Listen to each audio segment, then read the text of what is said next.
کہ دنیا میں ایسے کم لیڈر پیدا ہوئے جنہوں نے نقشہ بدلا، دنیا میں ایک بہت کم لیڈر پیدا ہوئے جنہوں نے قوم بنائی، قائد اعظم ان میں سے ہیں۔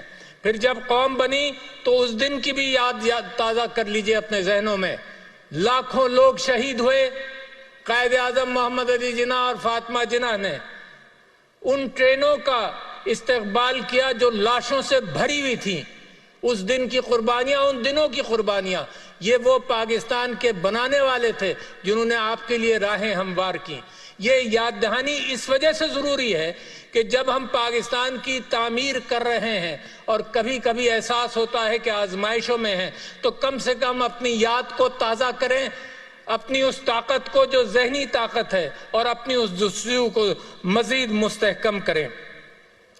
میں سمجھتا ہوں کہ یہ وقت پھر بہت ہی اچھا ہے کہ جن لوگوں نے شہادتیں دیں 1857 سے گنے اور آج بھی گنے، اور آج بھی میرے فوجی، میرے سویلینز، میرے لوگ پاکستان کے لیے مسلسل شہادتیں دے رہے ہیں۔ آج بھی یہ یاد رکھیں کہ دہشت گردی کی جنگ کے اندر کم سے کم 1 لاکھ جانیں ہم نے اللہ کے سامنے پیش کی۔ تو یہ خون کا جو رشتہ ہے اسلام کے ساتھ اور پاکستان کے ساتھ، یہ خون، یہ لال رنگ جو ہے، یہ اس ملک کو، میرے ملک کو ہرا کرتا ہے۔ لہٰذا ان سب کی قربانیوں کو میں خراج تحسین اور خراج عقیدت پیش کرتا ہوں، دل سے پیش کرتا ہوں۔ یہ چیز یاد رہنی چاہیے۔ جو قومیں ان چیزوں کو بھول جاتے ہیں، جو قومیں ان قربانیوں کو بھول جاتی ہیں، وہ اپنے مستقبل کو بھی بھول جاتی ہیں کہ کس لیے یہ جانیں دی گئیں، اور جانوں کے ساتھ ساتھ میں سمجھتا ہوں یہ جدوجہد بھی جاری رہے گی۔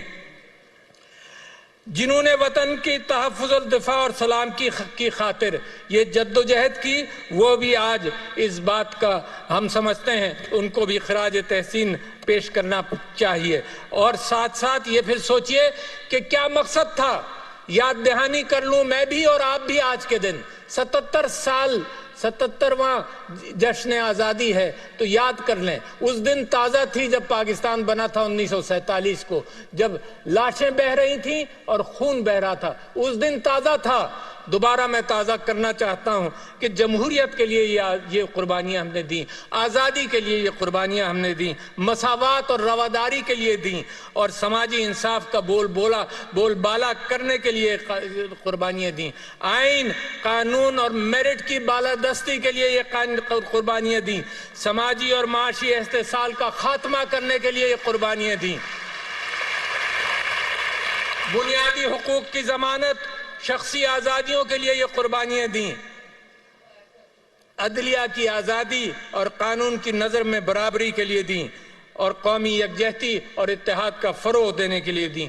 لہٰذا آج میں مسلمانوں کو یاد دلانا چاہتا ہوں کہ قرآن کی دوسری سورت الف لام میم اس بات کو پورا کر دیتی ہے کہ اگر اس راستے پر چلو گے تو تمہاری فلاح ہوگی، اور وہ امت مسلمہ کا راستہ ہے اور وہ پاکستان کا راستہ ہے۔